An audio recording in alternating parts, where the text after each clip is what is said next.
আলহামদুলিল্লাহ নামাজ শেষ হলো। সকলে সুশৃঙ্খলভাবে নিজ আসন গ্রহণ করুন। আমাদের মহিলা অঙ্গনে স্বেচ্ছাসেবক বোনেরা যারা রয়েছেন, যে সকল মা বোনেরা দূর থেকে এসেছেন, কলেজে অনেকগুলি টয়লেট রয়েছে, তাদেরকে সহযোগিতা করে আপনার নামাজ আদায় করে দিন। আমরা এবারে একটি স্বরচিত কবিতা আবৃত্তি শুনবো। হাসান আর মামুনের স্বরচিত কবিতা তাকে আবৃত্তি করার জন্য আহ্বান জানাচ্ছি।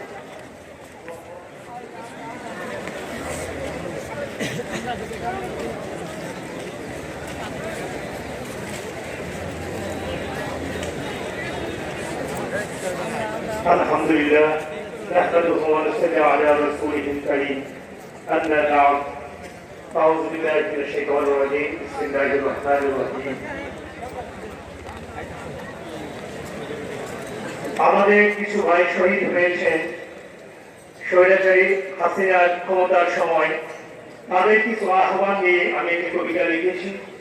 সেই কবিতাটি এখন আপনাদের মাঝে আবৃত্তি করব, আল্লাহ রব্বুল আলামিন যদি চাহেন। ডাক এসেছে, স্বরচিত কবিতা বলছি আমি, হাসান আল মামুন। ডাক এসেছে ওই রক্ত সাগর পেরিয়ে 18 কোটি জনতার প্রতি।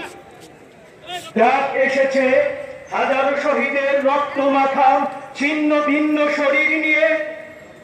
ডাক এসেছে গুম হওয়া ভাইয়ের কলিজে ফাটা চিৎকার নিয়ে। ডাক এসেছে ছেলেহারা হাজারো মায়ের আর্তনাদ নিয়ে। আমরা কি সারা দিব সেটাকে? ইনশাআল্লাহ। সময় খুবই কম, নিতে হবে দীর্ঘ দম, দিতে হবে পারি ওই দীর্ঘ পথ তৈরি করো তাড়াতাড়ি। এটা সাধারণ কোন ডাক নয়, এটা আরশ থেকে ধ্বনিত হয়ে কণ্ঠে কণ্ঠে এটা বিধাতার উপহার। এটা মুমিনের দিলে বিপ্লবী ধ্বনি, প্রতিধ্বনি, ইমানি হুঙ্কার। আসিতেছে ইসলাম, আসিতেছে ইসলাম, জালিমেরা হুঁশিয়ার। এটা এসেছিল নবী ইব্রাহিমের কণ্ঠে নমরুদের বিরুদ্ধে। এটা এসেছিল মুসা নবীর কণ্ঠে ফিরাউনের বিরুদ্ধে। এটা এসেছিল মহানবীর কণ্ঠে ইসলামবিহীন সকল মতবাদের বিরুদ্ধে। দাঁড়াও মুমিন, বাড়াও গো, গুছাতে হবে শত বেদনার জল। হাতে হাত রেখে করি সবে পণ, শহীদের রক্ত বৃথা যেতে দেব না, কায়েম করিব ইসলামী সুশাসন। এটা সেই ডাক, এটা ইসলাম প্রতিষ্ঠার ডাক, এটা ইনসাফ প্রতিষ্ঠার ডাক, এটা শরিয়া প্রতিষ্ঠার ডাক, এটা ধনী গরিব ভেদাভেদ দূর করিবার ডাক। এটা শহীদ নিজামের ডাক, এটা আল্লামা সাঈদীর ডাক, এটা আবু সাঈদের ডাক, এটা আমির জামাতের ডাক, এটা মাসুদ ভাইয়ের ডাক। যদি সাড়া দাও এই ডাকে হে মুমিন, নারায়ে তাকবীর দিয়ে কাবিয়ে তোলো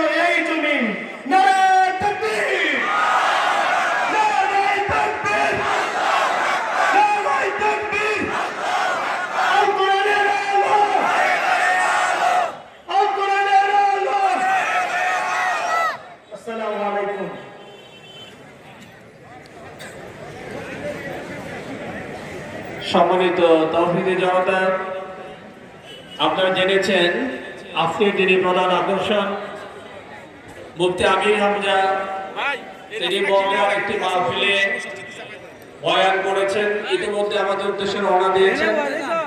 আশা করব ক্ষণের মধ্যে তিনি আমাদের মাঝে এসে উপস্থিত হবেন। আল্লাহ রাব্বুল আলামিন তার রাস্তার সকল বাধাকে দূর করে দিয়েছেন। দাঁড়িয়ে যারা রয়েছেন তারা সবাইকে বসার সুযোগ করে দিন। আপনারা অবশ্য আমাদের একজন সম্মানিত নায়ক বসে আছেন, তিনি আপনাদের আলোচনা শুরু করবেন। আলোচনার ময়দানকে সুশৃঙ্খল করার জন্য দাঁড়ানো বাইরে বসে যাওয়ার অনুরোধ করব। কোরআনের মাহফিলের পরিবেশকে সুশৃঙ্খল করার জন্য আপনাদের বসে যাওয়া অত্যন্ত জরুরি।